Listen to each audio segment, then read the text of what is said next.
Hello, everyone. Welcome to our live session. Well, firstly, I would like to thank GISPP for joining hands with the CyberX and presenting an amazing panel discussion on managing different levels of experience within your SOC. Global Information Security Society for the Professionals of Pakistan was established in 2016 by a group of Pakistani information security professionals living and working in Saudi Arabia.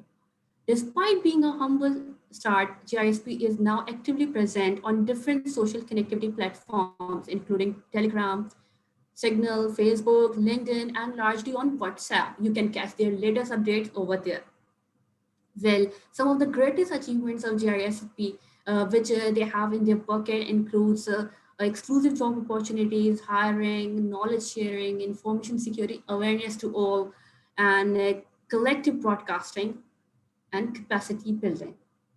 Well, if I move on to our topic, ever since organizations have adopted the remote working culture due to the COVID-19 pandemic as well, the numbers of the data breaches have multiplied as before. To address and thwart these potential cyber threats, it is important to have a team of cyber professionals known as the Security Operations Center.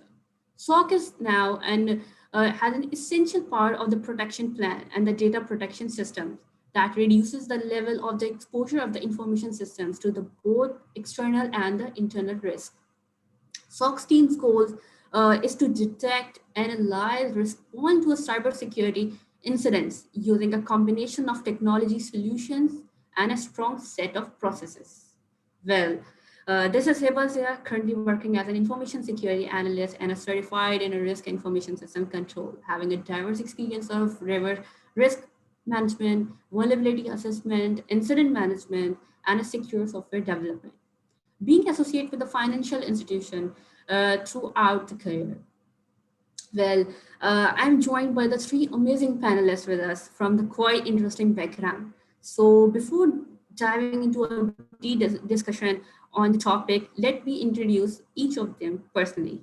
Well, firstly, I have with me Mr. Ashar Faisal Khan. He's the CEO of the Commtel, one of the leading company in Pakistan. He launched Commtel in 2001 with the sheer focus on introducing new technologies in Pakistan. During his 20 years of his business career, one of his greatest achievements is SOC itself. He brought SIEM technology around 10 years ago when no one knew about it, actually, and have over 40 implementation in the financial, government, educational, and armed forces sectors. Gradually, he moved customer from a SIEM-based SOC to more automated SOC with inclusion of SOAR, EDR, and other allied solutions. Well, Comtel as company being the first company to bring database security, proxy-based firewalls, sandboxing, and so on. He holds over a 20 plus security certification and multiple awards as well. Well, he's a chairperson for GSEL Lahore chapter as well, and working with a young entrepreneur, encouraging them as well. Well, Asher is also a co-founder at the first Intersect in Pakistan. Well, thank you so much, Asher, for joining us and give your time to us. Thank you very much, Abba. Thank you. Then I have with me Mr. Naveed Hassan Qamar. He's a dedicated cybersecurity professional, having more than 14 years of hands-on experience in various fields like security operations center, DDoS protection, digital forensic incident response, threat hunting, and infrastructure security as well. Well, currently he is heading the SOC department in one of the leading banks in Pakistan. And along with this, he has been associated with overseas SOC projects during the years. He also holds some various industry standard certification like CISM, CHFI, CEH, CCNA security, CCNP security. Thank you, Naveed, for joining us. Thank you, Hiba. Thank you. It's a really pleasure to have you. Well, lastly, I have with me Ms. Sehrish Mujtabah. She is an experienced cybersecurity professional having 10 plus years of experience in information security, GRC, cybersecurity operations. She is also a certified IBM QRadar professional, certified ethical hacker, certified forensic investigator, and ISO 27000 implementer as well. Her areas of expertise, if I talk about it, includes consultancy, implementation of SOC and SIEM, using top-tier industry standards, recognized frameworks, methodology, products, tools, processes, procedures, and so on. Well, she has been a freelancer trainer in cybersecurity operations, both locally and internationally as well. He has been selected as a member of the Central Steering Committee of Cybersecurity and Crimes by the Federation of Pakistan of Chambers and Commerce in 2020, which is remarkable itself. She has also been selected to represent Pakistan in European Digital Week as a speaker in International Cybersecurity Conference 2020 as well. She has also been selected to represent Pakistan in International Cybersecurity Arab Conference Women. Moreover, if we talk about her achievements, she has also been recognized as a key speaker in Cybersecurity Awareness Week 20, organized by IEEE Women in Engineering for Cybersoft. Well, I welcome you all the panelists uh, for being a part of this session and share your experience with us. Thank you so very Uh, much, Hiba. Thank you, Sehrish.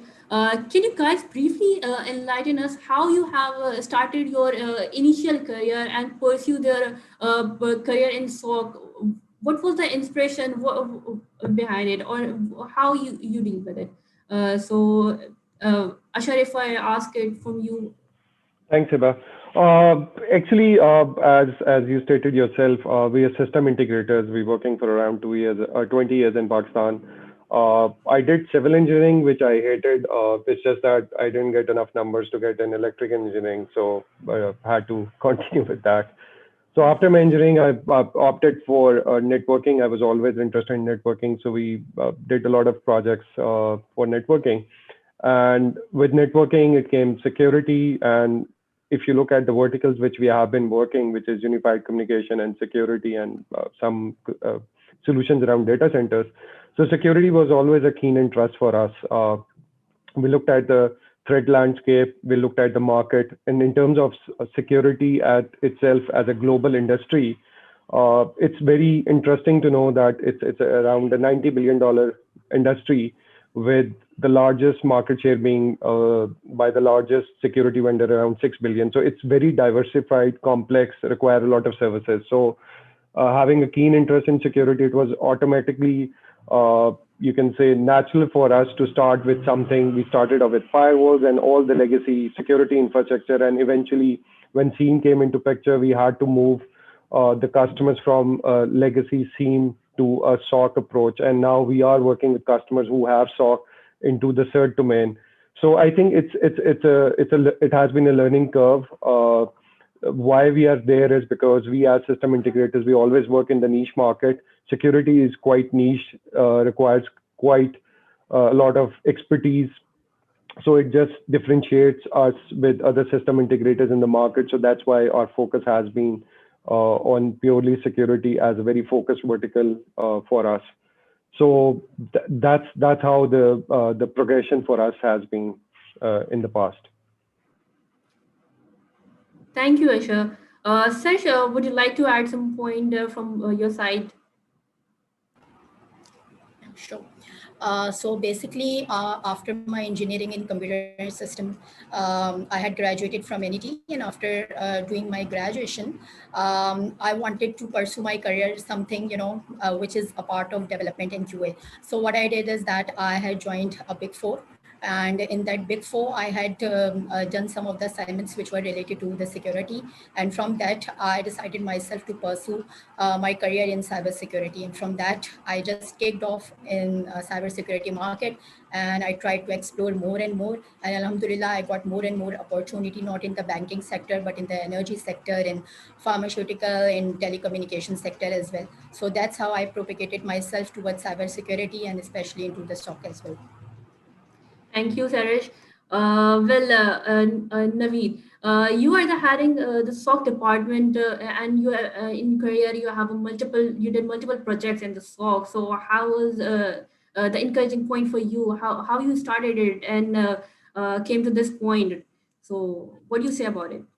Yeah, actually, when I have graduated from in 2007, so on that time I have started my career with network support engineer from United Bank Limited, one of the leading bank in Pakistan. So and after that, I realized that this is not the life where I am standing right now. So on that time, I have decided to start some learning. So on that time, I have learned about CCNA security and CCNP security, and after that, I moved to another company which gave me a chance for the configuration of firewalls and another stuff. So and after that I decided to move uh, in GCC market. So I went for Saudi Arabia, and I deployed many solutions related to infosec like McAfee security, McAfee products where where the things are coming like McAfee EPO and McAfee IPS, IDS, and all the stuff. So then I got an opportunity to move myself in DDoS protection side. So I went over there. So I look into that how to how the DDoS are coming to the organization nowadays, and that the inspiration for me to be change myself to my career. So then I moved myself to in the cybersecurity, and then I start looking for a SOC opportunity where I got in Semantic, the big vendor in GCC. So I worked in STC with that project. So that is my career has been started, and I worked in Saudi Arabia. Also, I worked in Qatar, and I worked in in Dubai, Enoch, for the oil and gas company. So banking sector. So right now I'm working in Pakistan. So this is my yes. Thank you so much. It was really great to know more about you guys. Such an inspiring journey you guys have been through. Well, now if we talk about some challenges that we are facing right now in the career or in SOC phase. So, if I ask a question from Ashar, how would you say that? What are the cybersecurity challenges and the threats to the financial institutions? What they are facing? If you talk about this in detail, or so everyone wants to know or get some knowledge on it.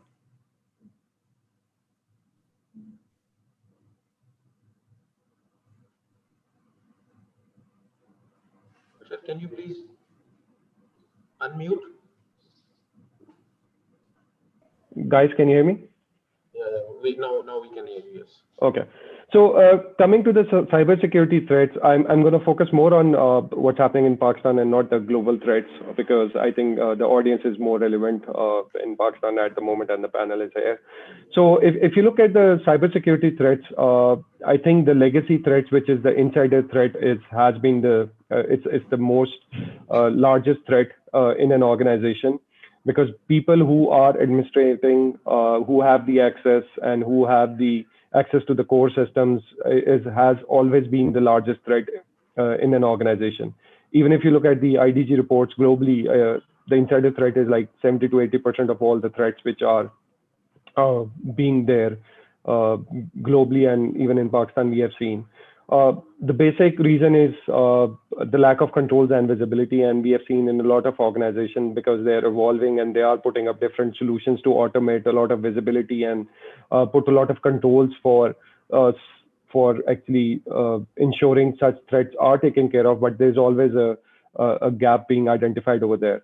So insider threat would be, for example, someone just copy the database of your users, your credit cards, information, their private information, which is usually leaked to some other organization and stuff like that. If you look at the next threat, that would be your APTs, advanced persistent threats. APTs counts for the largest breaches globally, and if you look at the breach last year in Bank Islami, APT was behind it. The thing about APT is that advanced persistent threats, it's always by very sophisticated organizations. They are paid. They're very well organized. They take a lot of time and they have all the patience and the money in the world to actually come after the organization. So APT, in terms of external threats, is the largest threat which we have seen in the industry and even in Pakistan. And if you look at the Bank Islami breach last year, which was around, there was an impact of around 10 to 12 million dollars to the bank. So APT is a huge threat looking externally. Another thing which we have noticed in Pakistan is the social engineered attacks. Somehow, if you look at the population, large population in Pakistan, there's very much lack of awareness among large populations. So that's why social engineered attacks, especially a phishing attacks. Generally, a phishing attack would be where you get an email where the email would be stating that your user and password would be changed. If you don't go and log in right now, you click on that link, you go put in your actual user and password for that particular, either your email or your bank account or whatever. So that information will be taken by the hacker. So it's a very low hanging fruit, but very effective. The reason being the people don't have enough awareness around it. Another attack which we have seen, again, a social engineer attack in Pakistan, is fake call center calls, agent calls. I've received a couple of calls myself in which you'll receive a call from the same number. Usually you have your bank account in. They will call you. They will talk to you. They will even tell you your credentials of your ID card and stuff like that. And they will tell you, if you don't tell them the user and the password or just your password, they will actually block your account. So a lot of people have been victim of such social engineering attacks. Again, the main reason being your lack of awareness. People are not aware what those attacks are and how they need to manage that. Another interesting thing, which actually Naveed mentioned, that he worked in the DDoS domain as well. It's very simple, common attack, but very effective, because this is more dependent upon how much bandwidth the user has for its different application, which are front facing for their users. So anyone who can generate a DDoS attack will bring down a bank website or any other websites where they can have different services. So it's again a low hanging attack, but very effective, which we have seen in the market. In order to manage it, we have seen after the State Bank regulation that they are opening up on a lot of services around the cloud infrastructure. So a lot of organizations are looking at services like Cloudflare and other services which can manage large amount of DDoS attacks, which cannot be managed by the local service providers. Another thing which actually contribute, and we have seen it in the local industry, is that there is always, and we do consider it as a cyber threat, is that security teams which are managing the organization itself, they are lacking a lot of resources. I'm sure Naveed has he's working in a financial organization, and Sehrish has worked in the past as well. There's always a race between what the people who are sitting in the organization would be looking at. Either they'll be just focused on the cyber threat, or they will be looking at audits which are going, because in banks, usually there are 2-3 audits, internal audits, external audits, and there's a lot of compliances which these needs to manage. So lack of HR, we do consider, at least in Pakistan, is part of a security threat, which we feel, because of lack of resources, a lot of organizations cannot focus a lot on the cybersecurity threats. Another thing which we have noticed is that the attacks are getting very complex. So when attacks are getting complex, you need to change your technology quickly. You need to have more controls. You need to invest more. So a lot of organizations which have limited budgets, in order to change the technology, even if it's deployed a year old or 2 years old, it's very difficult in organizations at the moment. So we feel like that because of the attacks which are getting very complex, it's actually making very challenging for the organizations to actually keep up with that. Another thing which we have seen, at least in Pakistan, is that, and as I mentioned when I started off, that when we started off, we were looking at security devices. Now we are looking at SIEMs, and then we are looking at automating the SOC using SOC platforms. So initially the organizations, and currently we have seen some of the organizations, they're moving in a way that they react to a situation. So the organizations which have SOC currently, we feel like that the SOC technology is moving in a way towards CERT globally. That's the market trend. So the technology shift is another huge gap which we see, and a threat to the organization, where some of the organizations are really slow to adapt to the changing technology and moving from a SOC to a very active and a very responsive CERT sort of an environment. If you talk about CERT, you have your SOC team going and doing threat hunting, your SOC team looking at your vulnerabilities, and instead they wait for an incident to happen. They are always actively looking for vulnerabilities and if there are compromises within the organization. So there's a huge shift over there as well. So the last cyber threat which we would like to focus is on lack of compliances. We have seen in the organization, they are trying to put up a lot of controls and visibility and providing a lot of access to their SOC teams. But in terms of implementation of framework, there's still gaps over there. So a lot of work needs to be done over there. So in generally, these are the threats which we believe we see in the local industry. The customers are looking to work aggressively around it. So there's always a challenge how they manage it and how they look at addressing those threats. So Hiba, that's very quickly a high-level answer to your question from my side. Well, Ashad, that was really nice of you. It was really informative to know about all the threats that the FIAs are facing right now. And the main thing you have mentioned about the awareness, which is very important to spread among the all, not just the professionals, but also all the employees, no matter if they belongs to the HR department or somewhere what. So we need to spread this awareness among all. Well, we know now in this era that what SOC is, but what the organization lacks, where we don't know about how to implement it, how organize it. So, Sehrish, would you like to tell us and enlighten us, or that how to organize and implement SOC within an organization? Thank you so very much, Hiba, for this question. And just to highlight this discussion, I would like to share my screen for a presentation as well.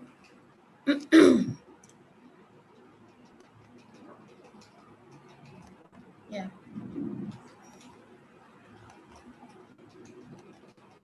So if the screen sharing is allowed to me.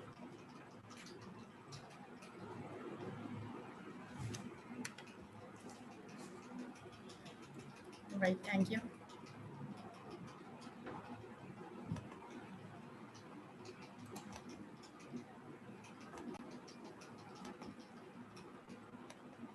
So for an effective SOC implementation, I would like to highlight, as Ashar has mentioned, that there should be, frameworks and strategic point of view for an effective implementation. So how an effective implementation of SOC from a governance point of view can be made. So with that, there are some of the points that I would like to mention, like the strategy, which comes the first, where the SOC vision, objectives, initiatives, and the roadmaps can easily be defined. And then the SOC organization, reporting matrix, service level managements, and the SOC policy, the SOC operation processes, and the escalation methods can also be defined. So this is where the governance and the strategic point of view, where we are planning to kick off the SOC. So these are some of the points that needs to be in mind, and for an effective SOC implementation strategy, these things have to be implemented. Now, I would like to discuss from the people, process, and technology point of view, that how to bring an effective SOC from the people, process, and technology aspect. So from the technology aspect, SIEM is that technology which needs to be embedded with the SOC analysis, and with that, a effective SIEM solution has to be taken in place. For SIEM, as we all know, that SIEM is that integrated platform which has that which has that capability to capture the security events from different critical devices. Now, these critical devices can be, can be in a scope, and this scope can be made in terms of the risk management strategy as well. That what are which are those assets that has a high risk profile, and with that the scoping of the SIEM can be made, and the SIEM can and then we can make different sort of use cases as well, which is related to the threat intel, related to the user behavior analysis, entity based analysis. Plus there are some other use cases that can be made, and that can be for the lateral movements as well. So different sort of use cases can be made in order to detect cyber attacks at the network layer, at the database layer, at the operating system layer, and at the application layer as well. So from the technology point of view, this is this is how we can implement an effective SOC. Now let's discuss about the process point of view. So in process, since we know that there is a dedicated team of SOC which has that ultimate responsibility to manage the SIEM operations and the SOC operations as well. So basically, when we talk about the process, so there are two types, or two sort of processes that has to be taken in mind. One is the SOC operations, and other is the IR operation. IR, that is the incident response. So basically, in SOC operations, the SOC analysis has to be made by the SOC analyst, and the SOC analyst makes this process, that how a security event that has to be analyzed, and if an alert is being generated, then how this SOC analyst has to perform the triage and validate the incident in order to get a filtration for the false positive and the true positive aspect of the incident. So once an incident is being validated by the SOC operations team, then a security incident is kicked, a process of a security incident is kicked off, and for that different sort of a different mechanism of IR is being performed.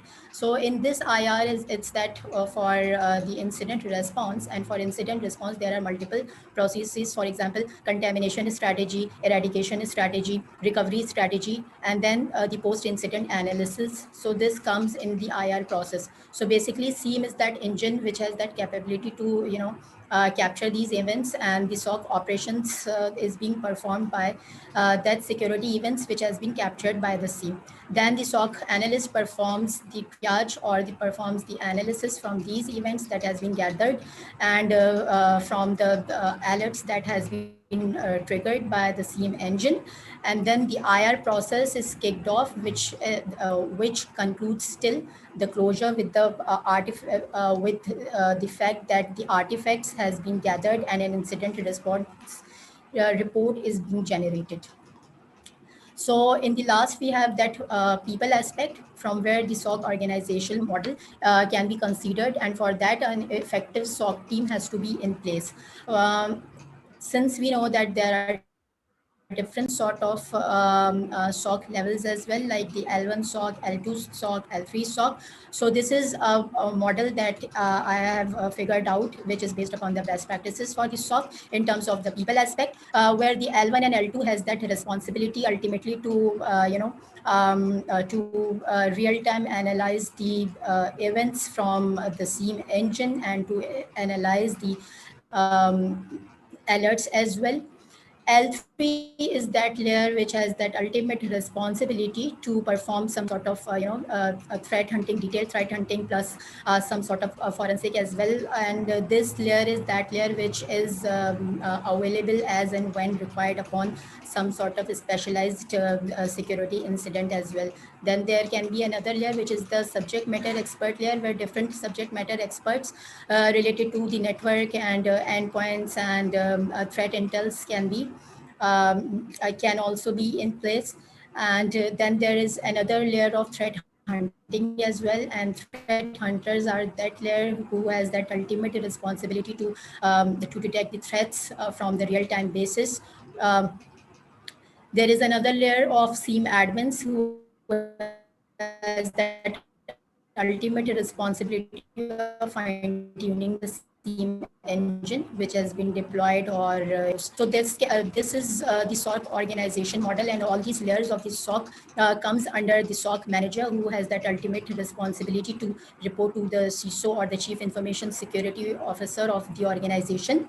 Now, this SOC team has a strong collaboration with the CERT, which we already talked about. Now, CERT is the Security Incident Response Team, or the incident responders. So basically, there are different incident responders, and these incident responders are being nominated organization wide, not only from the technology team, but from the business stakeholders as well, so that in case of an incident, a SOC team has to respond, or SOC team has to collaborate with that CERT team in order to close this incident in an effective manner based upon the nature of the incident that has been kicked off. So this is a precise a precise model that I tried to explain from the people, process, and technology point of view in order to run an effective SOC. Well, thank you so much, Sarish. That was really nice of you that you have explained step by step the implementation procedures of the SOC itself.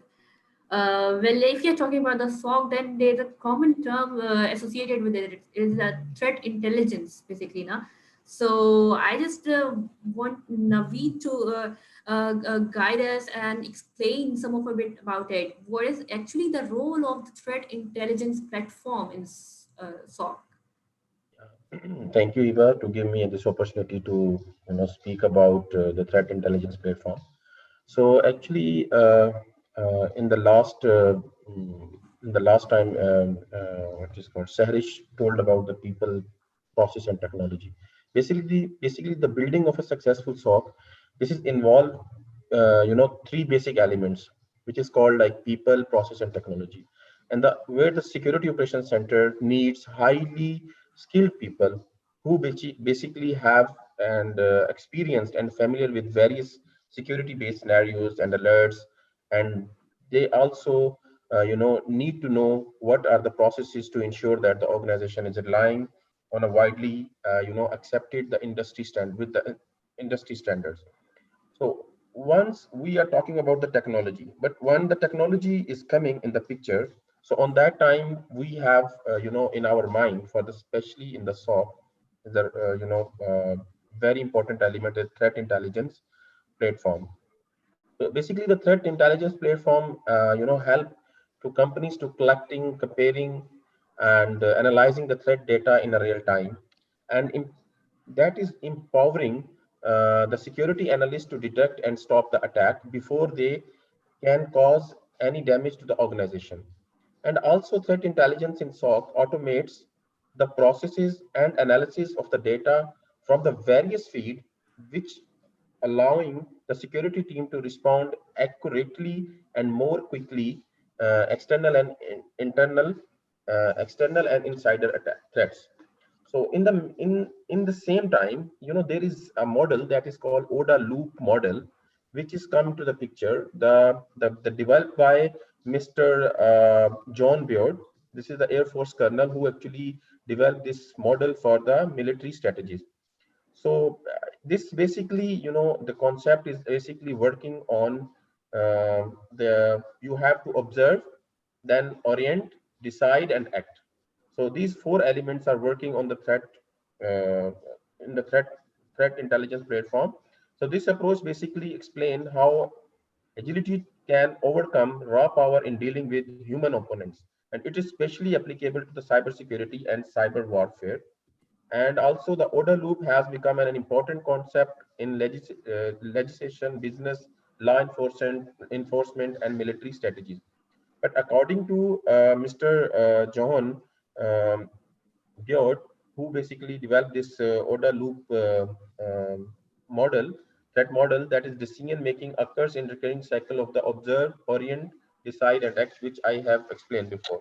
So in this case, if we use threat intelligence platform that basically combine different multiple threat intelligence feed, then it will compare all the previous events and generate alerts that will help the security operations center team in security operations center.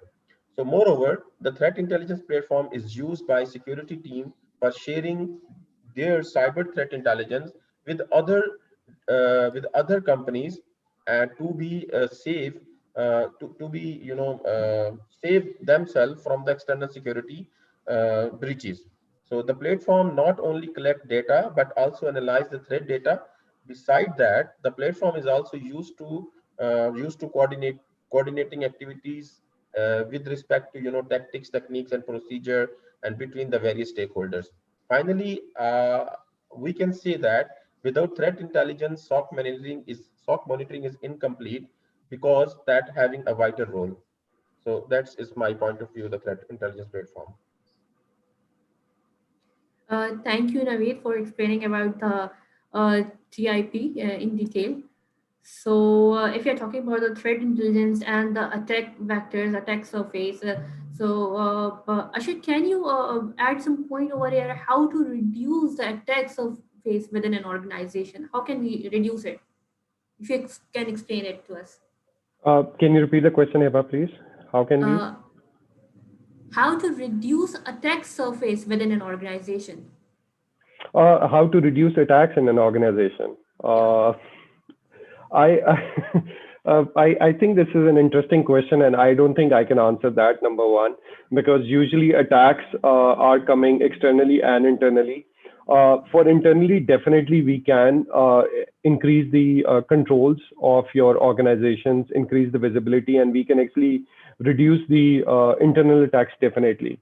If you talk about the external attacks, I don't think we can reduce them because it's something someone else is coming to your organization and trying to hack you or trying to disrupt your services. So the external threats are always there. At times they go up depending upon the geopolitical situation as well. We've seen in the industry that at times of some incidents there, the threat level or the disruption in the services of the country are being approached or attacked by threat actors more in some sort of political geo strategy over different timelines as well. So I think the basic focus should be, I mean, you trying to reduce the attacks, definitely you can do internally. But I think the main focus of an organization should be if there is an attack, to increase the detection capability. We firmly believe, and actually, if you look at the numbers globally as well, I think organizations like Google, Facebook, NASA, and you can put a lot of organizations around that. Everyone is attacked, and at times they are compromised as well. So I think the key is that, of course, the attacks are there. You can do strategies to reduce them internally, and you can work on some strategies for the external threats. But you'll always be attacked, and there will be a possibility that you might be compromised as well. So I think the focus should be on the detection capability for the organization. So if you are attacked and if you're compromised, you should be the first person to find out that this has happened. And again, putting some stats and numbers to this theory is, if you look at the IDG global reports, uh, organizations figure out or they find out that they were compromised after, on an average, 180 days. So imagine even globally, some organizations which have been breached in the past, it took them 180 days because some third party or a security vendor figured out that they were compromised and informed them. So I think detection is the way to go forward. Well, thank you, Ashar. Well, Sash, would you like to add some point over here? So, Hiba, as far as your question is concerned, so as Ashar has already explained, we can minimize the risk or minimize the threat profile by placing security devices at different layers of an organization and by implementing cybersecurity controls at different levels.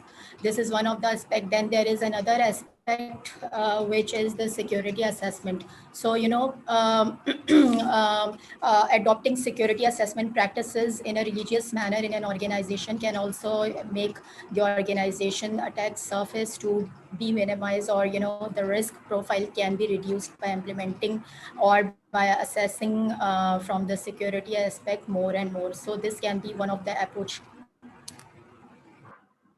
Well, perfect, very right.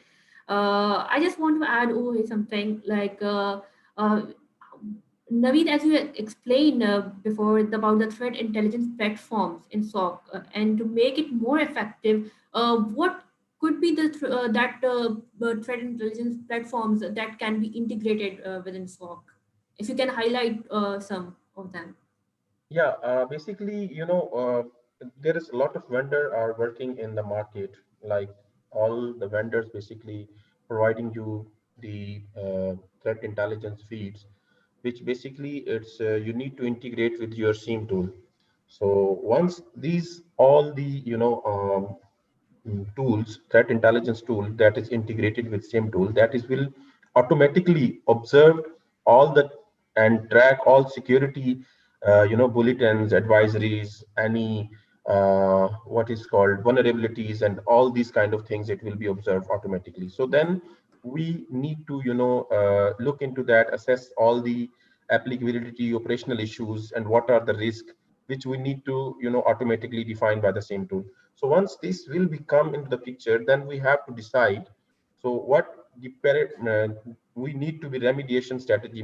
Like we are going to be prioritize our remediation strategies. So where we are going to be decide which tools actually we should have in your environment, which that will help us to reduce these kind of all the threats. So then we are going to be act we're going to be deploy the solution, roll out, and then start the monitoring and these kind of stuffs. That's in my point of view, the threat intelligence we have to be covered. Right, Naveed, that was really good to know about the threat intelligence platform from such a professional person like you. And so, uh, Ashar, being the founder of the company, and you come daily across many youngsters who comes and it shows their interest in the SOC. So, how being a mentor of them, how can the young generation who wants to pursue their career in SOC encouraged and guided? How you do that, and how you actually guide them? I mean, if you look at the SOC analyst and someone wants to take up SOC analyst, I think the journey is the same as we do in other industries. Like if you want to learn networks and stuff like that, I believe the SOC analyst, they need to have some information already on the networking side, because when you go and sit in a SOC, when you look at an incident, when you look at an event, you need to understand that language, right? So so what I have seen, at least in our company, and we have looked across, and as Naveed mentioned that he was in a networking domain previously, where he understood how the networks work, how the traffic flows are, and how to look at a network event. So a progression was to go from there, where he understood how the system is running, to go in a way where he can be looking at a system from a security threat perspective. So for fresh people who have networking experience, a bit of networking experience, where they have worked on some network implementation tools or implementation products, I think it would be easy for them to move from a networking to a SOC analyst position, because they understand that language, they understand the landscape, they understand how the connectivities are working and how the traffic flows are, right? So fresh graduates should look at that. Also, there are a lot of certifications, as for example, if you're doing networking, you can go CCNA and all those. So for SOC, there are some certifications which can actually talk more about your skills and polish your skills around it. Another thing which we encourage everyone, especially the fresh graduates, is to do internships in organizations which are working in that domain. It actually helps a lot. Uh, for us as an organization, where we have fresh people coming in, they join as an internee, they learn with the people who already have an experience. They learn from them. They continue to build their skills by doing some certifications as they grow. They work with the seniors to work on implementations of security products. And if they go and sit in an MSSP environment where we are managing a SOC for an existing customer, they can learn from the SOC analysts which are already working in a SOC and learn from them as well. So there are different techniques which can be used, and it's something similar, sort of a progression for a young fresh graduate to pick up their line and go into the security domain. Uh, just one thing for the audience, there are around 7 to 8 million jobs for security people globally. Even if you look at the Pakistani landscape in terms of security, there's a huge gap in terms of experienced people who can run and manage SOC.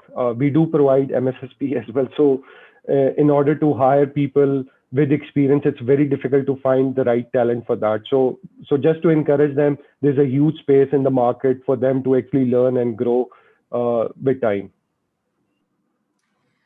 Thank you so much, Asher. The point you have added about the internships or the offering in the internship.